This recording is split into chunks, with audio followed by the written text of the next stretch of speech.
Hello guys! Andito na naman po ang ambisyosang Pinay, nakapag-asawa ng Wow! afam, nakaahon sa kahirapan, kaya ngayon hayahay ang buhay. Wow!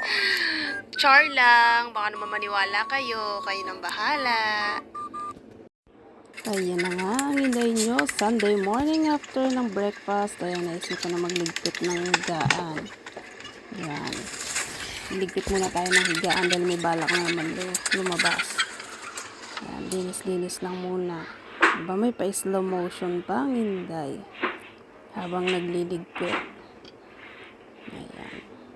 Pag after nyan, may mga tutupiin pang nilabhan si hinday, kaya bisi-bisihan muna tayo ngayon. So, hindi ko siya natupi kahapon dahil sa busy ang hinday nyo. Kaya, ayan. Magligpit muna tayo. Katagal naman itong magligpit ang hinday nyo. Ayan, sige. Ayan, nag-umpisa na nga siya magtupi. Nadamo yun din? Dalawang basket yan. Gusto yung mga charger, Hintayin ko na ngayon si boss na kunin niya yung dry. Sa dry. Dahil may natira pa kahapon. Kasi pag diba wala namang reklamo.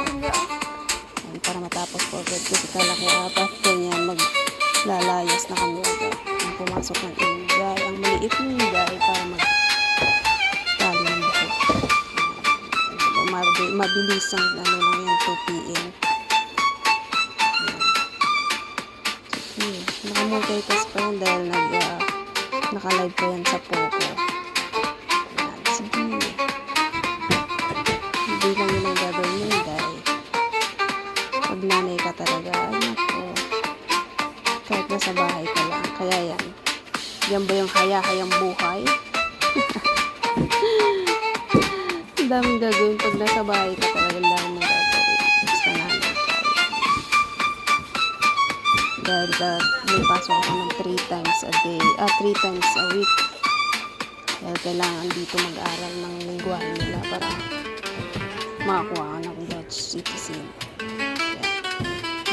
Twice or 3 times din ako